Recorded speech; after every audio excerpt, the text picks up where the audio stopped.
What is up, guys? It's Jacob from Quad Hunting, and this is the recap for the Lions-Redskins Week 7 matchup. Welcome to Detroit. So the Lions won 20-17 in a game where it needed Matt Stafford to come back again, and Matt Stafford did it for the 24th time of his career, led a game-winning drive in the fourth quarter.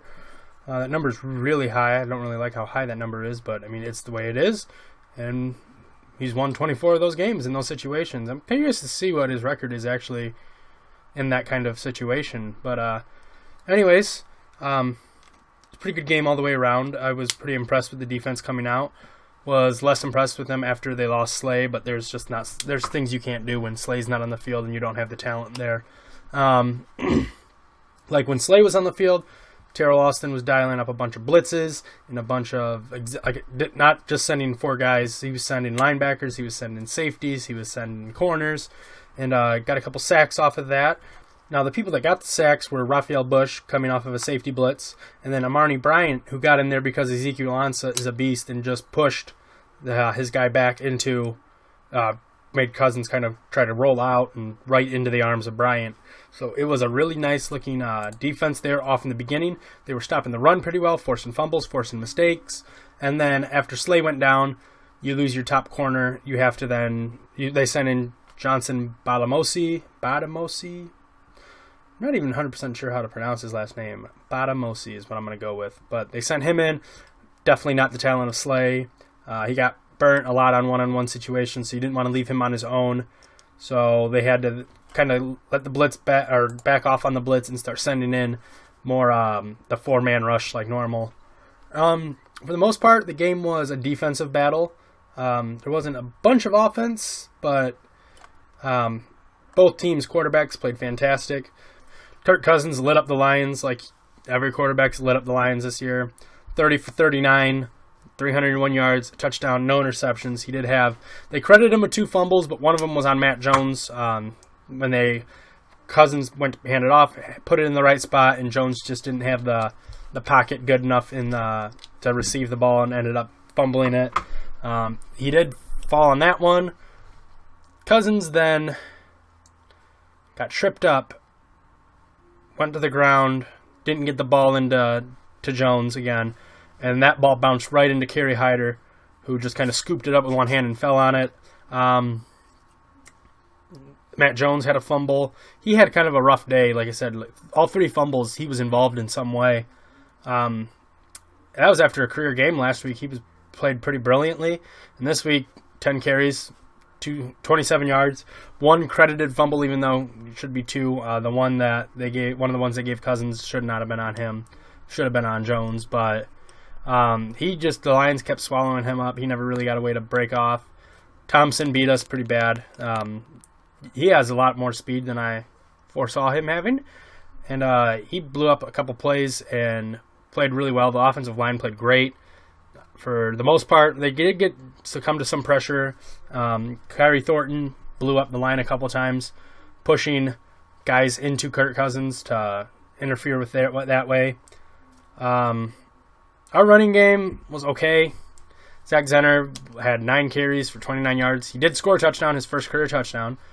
Stafford, though, was the second leading rusher with 2 carries, 32 yards. I'm kind of hesitant on saying this, but I'm going to. Matthew Stafford right now is playing at a 2012 Aaron Rodgers level. Yes, I did say that. Where he looks ever been in his career. He's just got great pocket presence now. Seems like in the last couple of years he had been trying to just wait in the pocket. Now he's just taking off and going when he knows he can get it and when there's a wide open room. And he's got a surprising amount of athleticism this year is what I've noticed. Forsett did have a bigger impact this week. Last week he had 5 carries for 5 yards. This week he's got 8 carries for 33 yards.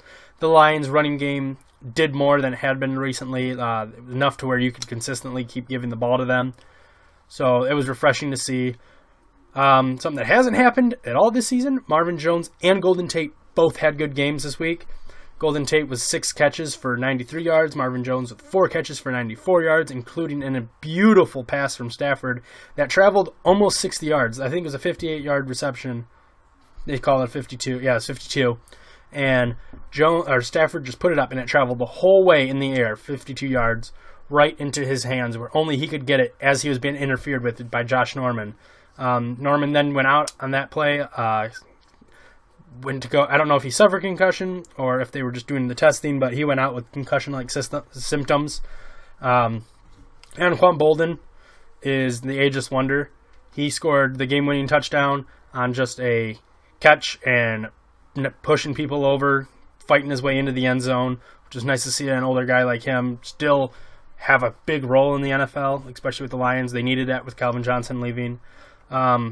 Andre Roberts might have the play of the game, though. That pass to Jones was beautiful, but Andre Roberts had a nice catch on that last drive where he had to go up and get the ball. He bobbled it, but because he had enough separation, like they talked about in the broadcast, he had enough time to try to reorganize and get the ball again, and it worked good for him.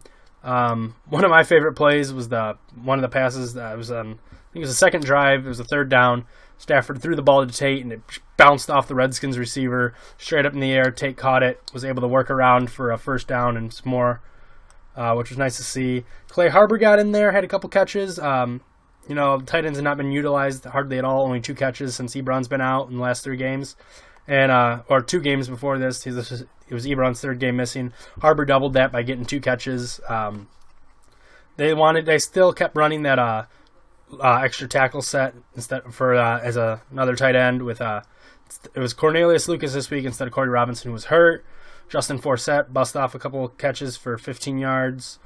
There was the one bad thing that Stafford had today was the fumble, but he was being chased down. The guy knocked the ball down, and it just kind of like bounced back up, and Stafford was able to fall down on it, get right in position.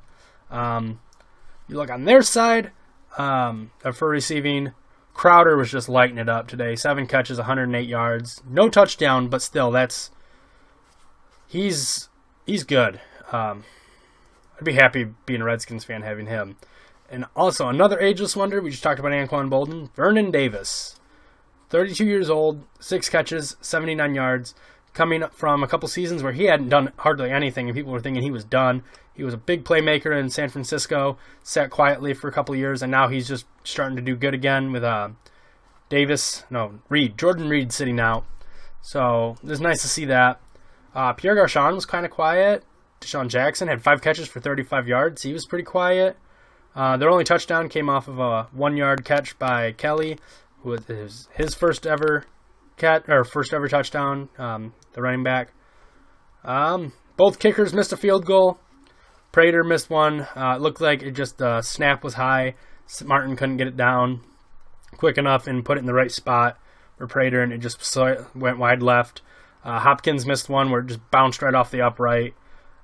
Speaking of, I love the noise that makes when the ball hits the upright. It's a cool noise. It's kind of... You wouldn't expect it to be that loud, honestly, but it's incredibly loud. It's just like smacking metal, like a pipe, which I guess is kind of what you're doing. Sam Martin's still a beast in punts. Andre Roberts did not return a single kick out of the end zone this week, which is always a plus when looks like now, because we're starting out the 25 instead of starting at the 20 or the 19 like we had been recently. Don't really think there's actually anything really to talk about that as far as their special teams more. Looking at the defensive stats, they were able to get pressure. Their defense was able to kind of manhandle our offensive line a couple times. Kerrigan got a sack. Phillips and Murphy both got a sack. So Murphy and Phillips. Did I say Phillips and Murphy? No, Smith and Murphy. Wow. Where Murphy did swat the ball out of Stafford's hand, that bounced right back to Stafford. I do want to highlight Zettel.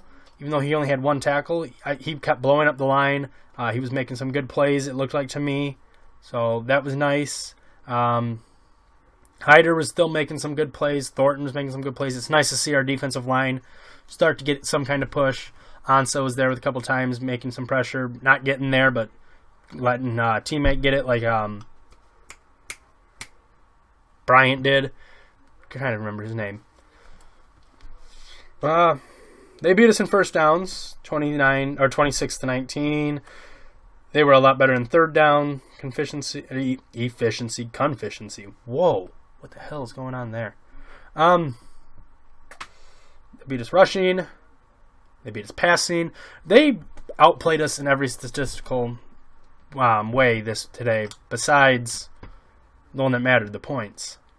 Because, yeah, they had more passes, more completions. They had more completions than we had passes. They had more passing yards. They had more rushing yards. But we really didn't actually have much. The only way we actually really beat them out was in punts and score. So, both teams had 4 penalties. We just had better ball security. They lost two fumbles. We didn't lose anything. We didn't have a turnover. This was very straight, almost right up and down the middle of the teams. The Redskins are a good team. As far as the Cowboys go, though, I don't think I hate saying it. I don't really like the Cowboys, but I think the Cowboys are going to win the NFC East. Just the way they've been looking. But don't sleep on the Redskins. I would not be surprised to see the Redskins end up winning the division. My money's on the Cowboys right now, but I would not look too far past the Redskins, because I think the Redskins could steal the division from the Cowboys if the Cowboys start to falter. So, I think that is it. The Lions next week take on the Houston Texans in Houston. Houston is in Texas, but in Houston, where hopefully we'll be looking at winning our 4th in a row, moving up to 5-3. Won 3 in a row, came back from being 1-3 to now 4-3. It was nice to end end another team's losing streak like we did the Washingtons, but Lions' fate is in their hands right now. This is a good year for it. The Packers are starting to. Looks like Aaron Rodgers might be slowing down. Now, he did destroy the Bears, but it's the Bears. Maybe the Vikings start to slow down. I don't think the Bears are going to start catching up anytime soon. This could be a good year for the Lions. I'm not going to get too hopeful, though. I know, not to do that. But Lions win another close one. It's been the way all year. Every one of their games has been close. So right now the ball's bouncing their way more often than it's not at 4-3. So if you like the video, leave a like, favorite, subscribe to it, all that fun junk. Leave some comments. And then I will see you guys next time when we do the Lions-Houston preview. So see you then. Bye.